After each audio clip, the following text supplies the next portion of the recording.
everyone? Thanks for checking out this special episode of Really Dicey. This is Manny, and I'm here with James Case, Senior Designer at Paizo and the project lead on Dark Archive. and that's what we're going to talk about today, Dark Archive, the latest source book from Pathfinder Second Edition. Thank you so much for taking the time to talk to us. So yeah, let's get straight into it. What is the Dark Archive exactly? Well, the Dark Archive is basically our book of all things paranormal. So this is our Gen Con release for this year. And where last year we had Secrets of Magic, and then we had Guns and Gears, which were all about magic and all about kind of steampunk and gunpowder and clockwork. This book is all about paranormal stuff. So mysteries, cryptids, strange powers, time not working properly. All those kinds of things are what you're going to find in this book.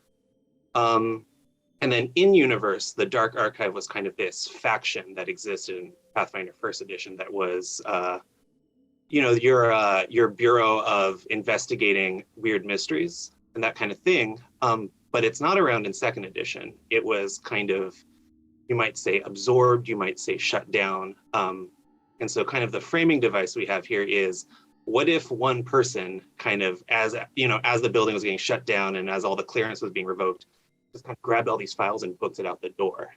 So this book is kind of the 8 last case files of this lone archivist. Is this the purpose of this book, kind of looking at a different perspective to horror? I think it looks like the Book of the Dead dealt with more like the adventure side of fighting the undead, and this is more like I don't want to say Call of Cthulhu, but almost like that almost like this unnamed horror going around. Yeah. I think that because the book that I think this most resembles in a way is Occult Adventures from First Edition, which is a very occult and to an extent a little bit of a horror themed book. And there's definitely some DNA of that in Dark Archive, but at the same time, we've been pretty clear about, like, we want this to be about kind of the paranormal. There's a lot of occult stuff in this book. There's the Psychic, which is a full occult caster, that uses all kinds of weird mental magic. There's things like cryptids, there's a bunch of curses, but there's also some stuff that, like, maybe isn't so much in the occult thing. Like, we have a chapter, one of the case files is on cults, and cult in that very, like, kind of classical sense, drawing from this idea of what is an underground religion, so that's a more divine inspired book, or a more divine inspired chapter.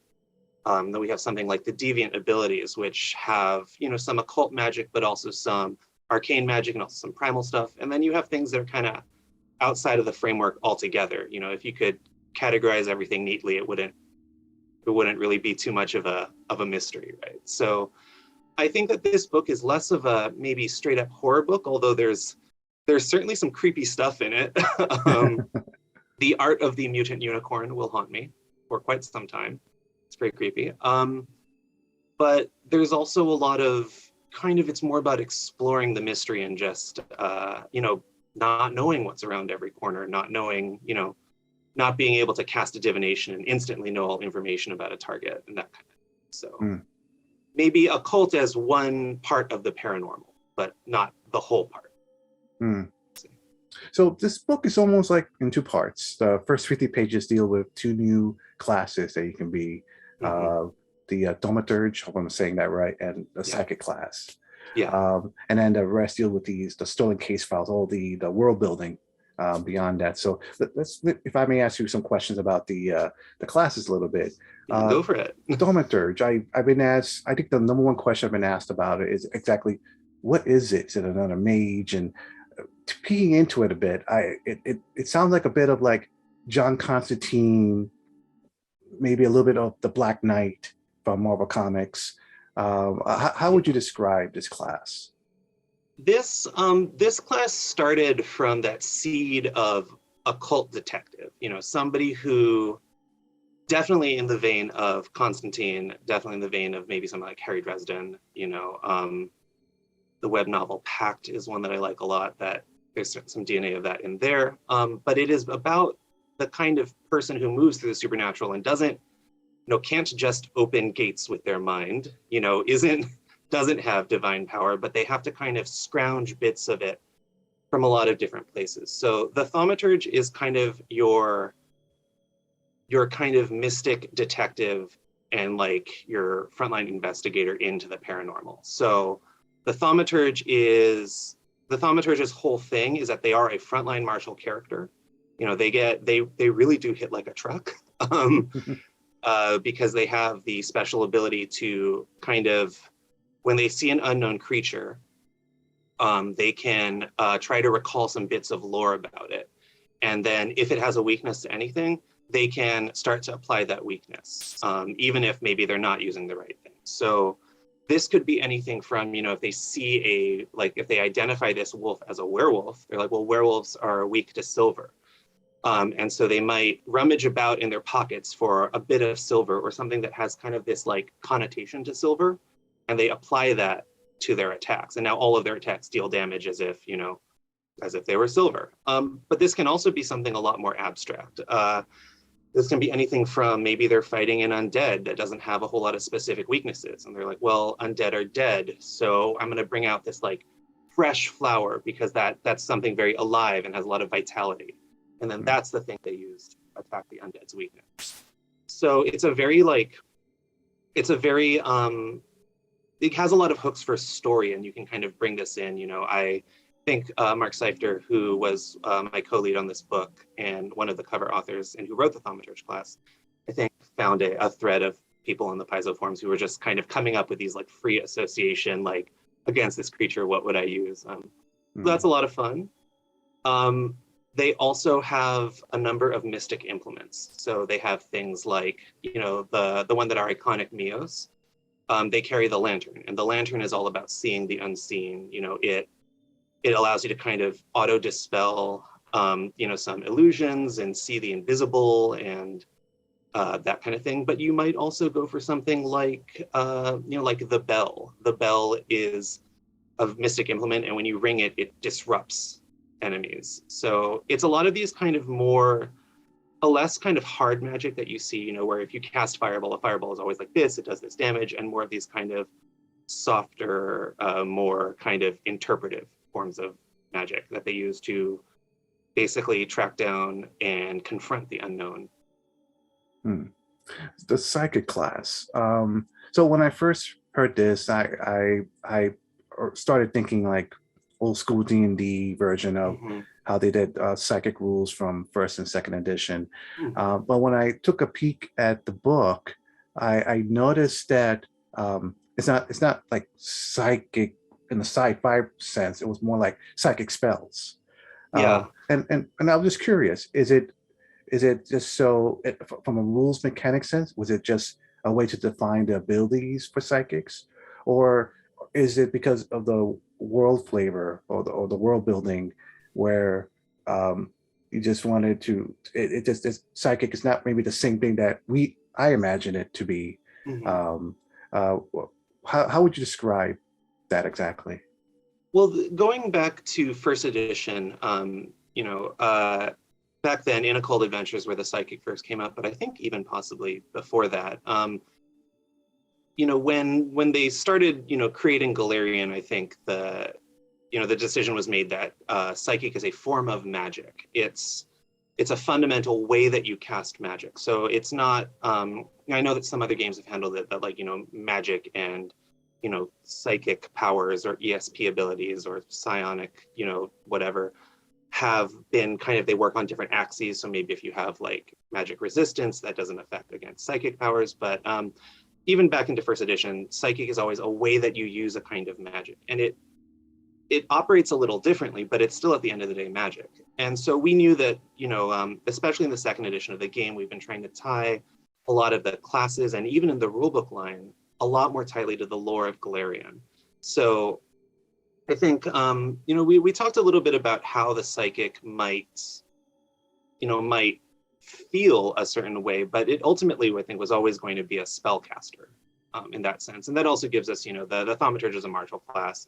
The psychic is a spellcaster. It's a nice combination. If I know some people play a lot of casters and not a lot of, you know, strikers and vice versa.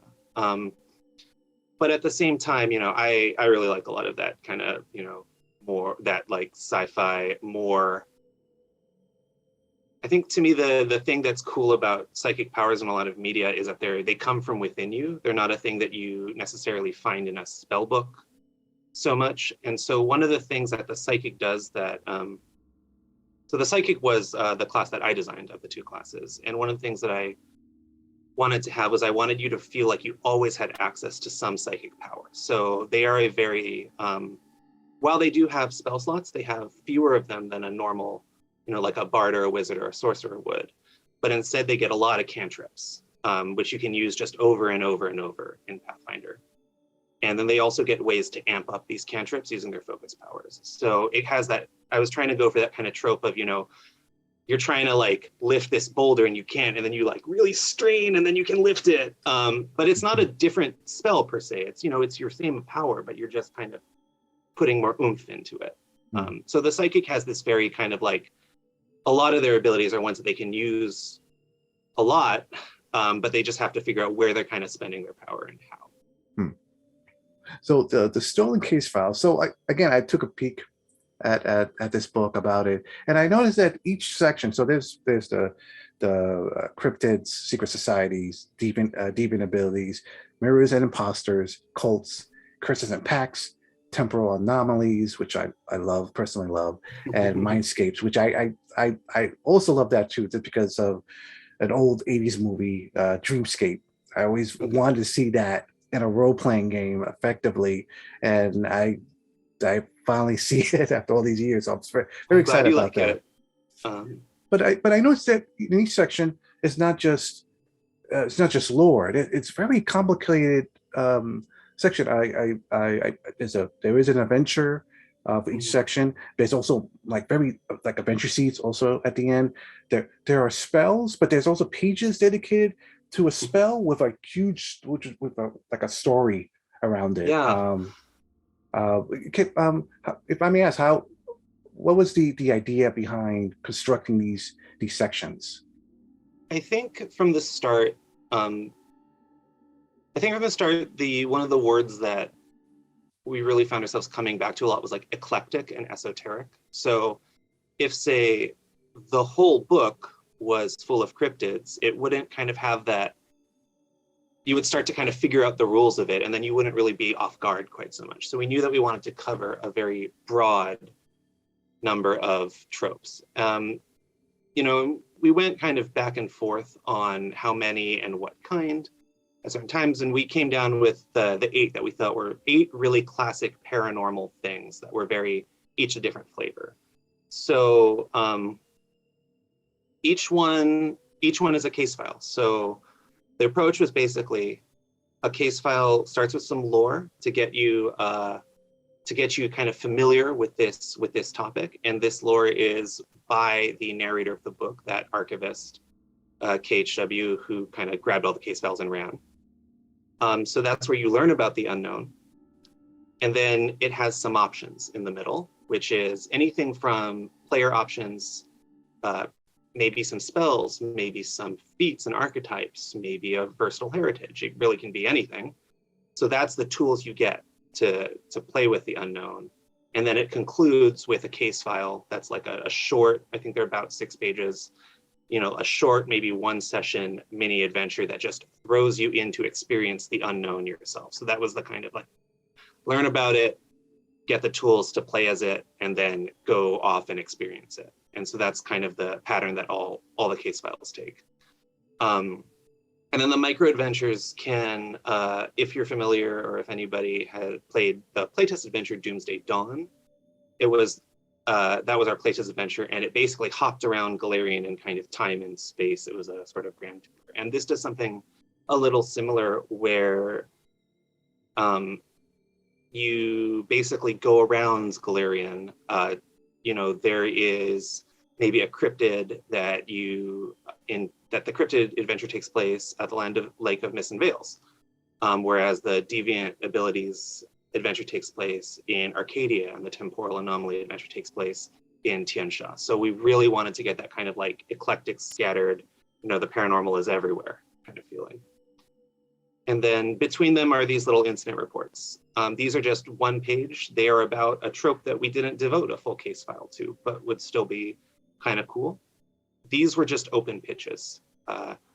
We let the authors kind of pitch some ideas, and we worked to figure out the one that would work best for the book. And we came up with some. I think the final. I think there's 12 of them. I really like them. I think they're a great selection of little one-page. Archivist Crane found this one weird guy hanging out here. Something was strange, but he definitely had some strange power. And so you read this report that's kind of being sent back to the archive by basically a field agent. And then at the end, there's like a little widget. It might be a feat, it might be a spell, it might be a cursed item. But it's just kind of a thing that you can use to kind of embody that instant report. And if you're a GM, you can run this as, you can use it as a seed for a home game or something like that. So we were just hoping to kind of get these little, there's more than 8 kinds of paranormal trope, and we didn't have space to do all of them. So we wanted to give these smaller case files throughout. This will be out the end of July, right? At least the physical version. And yeah, the street date is at the end of July. So should be out around then. And I look forward to everybody getting a chance to check out the paranormal. Excellent. Well, James, thank you so much for taking the time to talk to us about this book. And for everyone out there, again, Dark Archive comes out at the end of this month, at the end of July. Thank you for everyone for watching. Please like and subscribe. We'll see you soon.